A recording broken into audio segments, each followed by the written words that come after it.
Good evening, students. As I have already promised you, I will be coming with a video on vocabulary. But before that, I decided to talk about modals, which is a topic that has become an area of confusion among students across 8 to 12, and they have constantly been approaching me with in my school also I have seen, and otherwise also I have seen that this is an area, a zone which constantly triggers trouble among students. So I decided, let's make a compiled video on all the modals. My main objective in this video will not be to elaborate on all the modals in a very exhaustive way, but to clarify the differences which exist among the modals which are mostly used. If you go to internet, you will find there are many videos on this topic, and they are actually very good. They have helped me also to enrich my knowledge.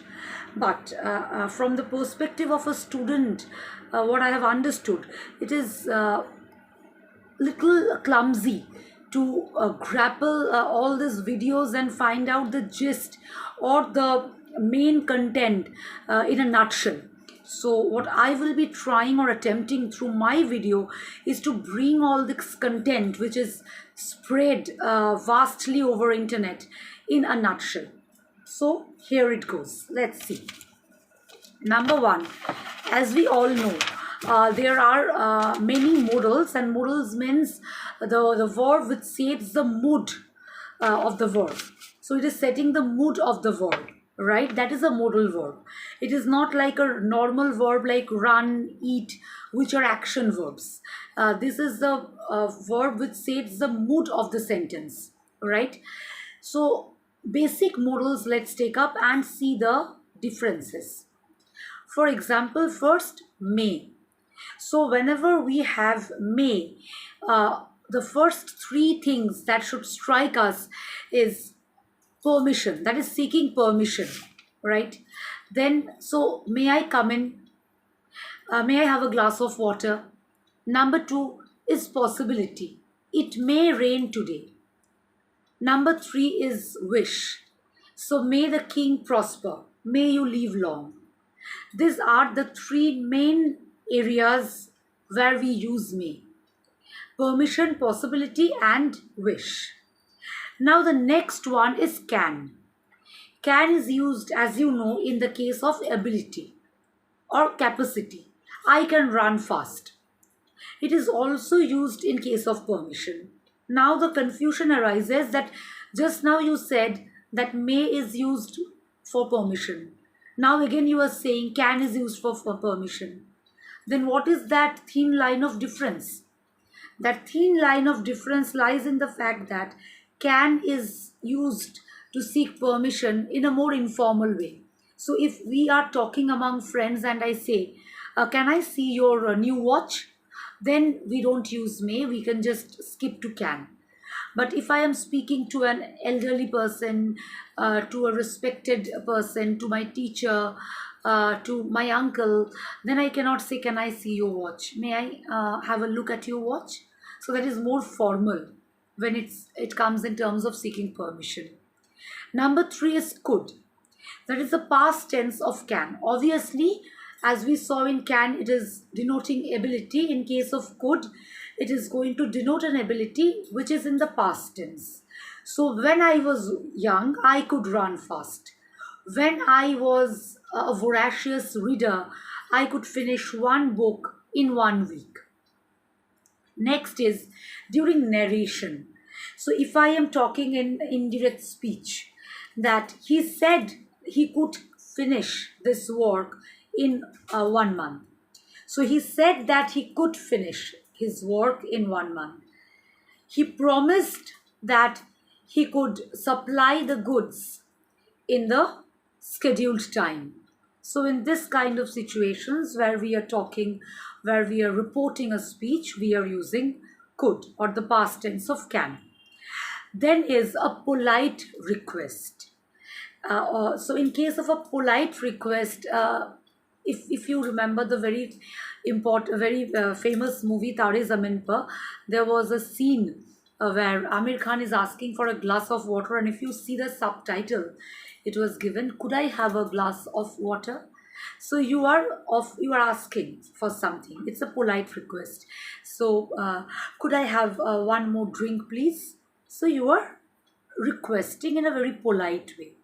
Then we don't say can, we say could, right? So now coming to the next thing, that is the past tense of may, that is might. So might is a possibility. Once again, a possibility. Now again, this question arises that you have said right now, ma'am, that may also is possibility. Now you are saying might also is possibility. So what is this confusion all about? So when the possibility is very low, then we use might. So if I say, carry an umbrella, it might rain today because it has been raining for the past few days. So there is no indication of cloud in the sky today, but based on the circumstances that we have experienced for the past few days, I feel it may rain today, and that is why it might rain today. That is why I'm suggesting my younger brother or sister that please carry an umbrella. It might rain today. But if I was very certain of this event of rain today, then I would have said, the clouds are already seen in the sky. It may rain today. That is, I am very sure of this event of rain today. I am very sure of this circumstance because the clouds are already gathering or accumulating in the sky, which is a clear indicator of rain, and that is why I am using may. So may is for a very strong possibility, while on the other hand, might denotes a lower possibility. But it is to be kept in mind, both denote possibility. Next is a suggestion. You might refer to this book for improving your vocabulary. You might refer. So I am suggesting that you might refer to this book for improving your vocabulary. You might go to that bookstore if you are interested in mythology. So a suggestion which I am offering. Now coming to must, and we will do a should and have to together because this again is an area which creates confusion. Must is obviously compulsion, and this compulsion is mostly something which is very strong. Number two, it is also a very strong obligation where you are bound to do it. If you don't do it, you will suffer the consequences, right? So a formal obligation. Okay, in modern English, we are using it for a formal obligation.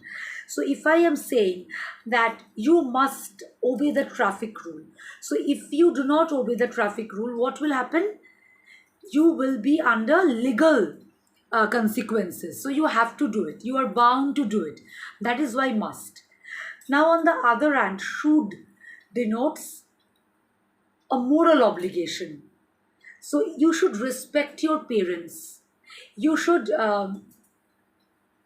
take care of your parents in old age. These are not actions failing which you can be sent to prison or legal action can be taken against you. But these are obligations which are very basic, which are moral, which are driven by your moral instincts, right? So in that case, we use should. While on the other hand, we use might for formal obligations. As I told you, you must obey the traffic rule. You must not smoke in the hospital premises because if you do, you can be legal action can be taken against you. You can be subject to legal action like that. Now coming to the difference between must and should in terms of Old English and Modern English. Previously, what used to happen for formal obligation also we used to have should, like you should obey the traffic rule. But nowadays, it is not so. We use must when the obligation is compulsive, when it is more compulsory, when you are bound to do it, then we use must.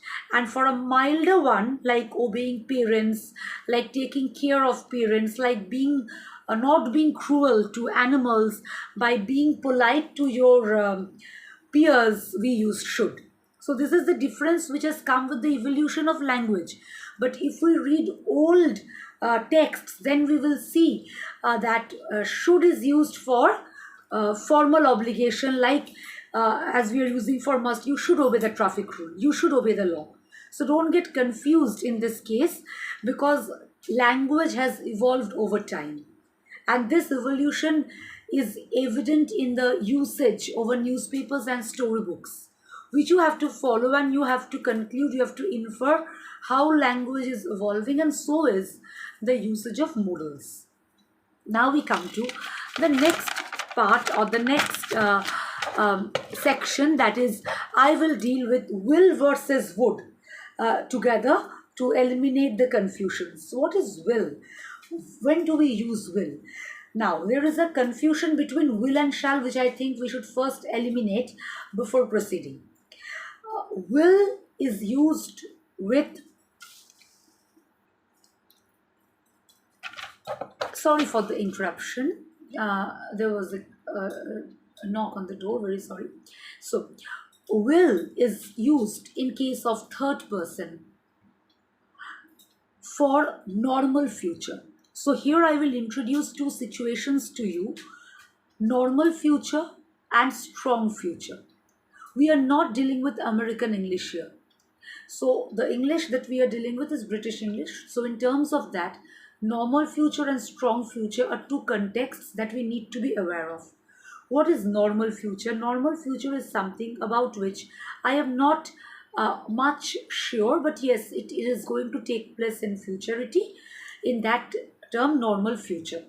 So in that case, will is used for third person, like he, she, it, they.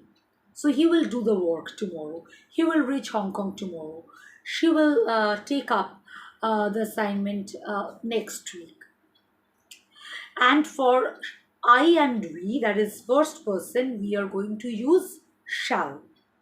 Similarly, with second person, we are again going to use will, right? This is for normal future. By normal future, I mean the tone is not assertive. The tone does not have a determination in it. Now comes the second context of a strong future, which implies a very strong sense of command, request, or a situation about which you are affirming, you are very confirmed. So we shall, in that case, you are changing. Just the opposite is going to happen, that I will do this work come what may. So, come what may denotes my determination, my resolution. We will overcome all the obstacles no matter what. We will win the tournament, and that's a commitment.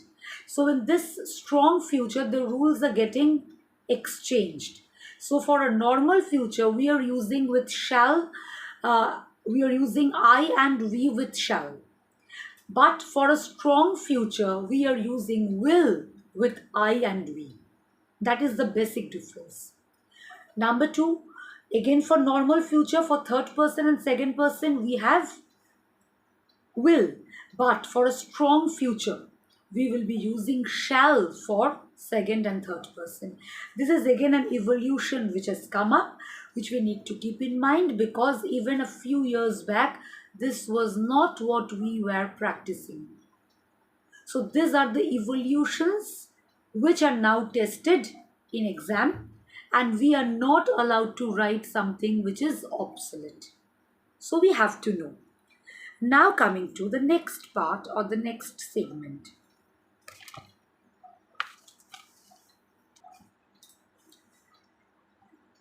Now in the next part of our video, I will be attempting to do will versus would, will versus shall I have already done, and shall versus should. This is something which needs actually a new video, because it is very exhaustive. So, what I think will be more wise will be to go to the second part of the video and continue with this to eliminate all confusions. Otherwise, it will become too drab and dull. It will become like an elastic rubber which is going on and on without any destination being reached. So, I will address the will versus would and shall versus should and will versus shall confusion in the next video. Stay tuned and let me know your doubts in the comment section. Thank you.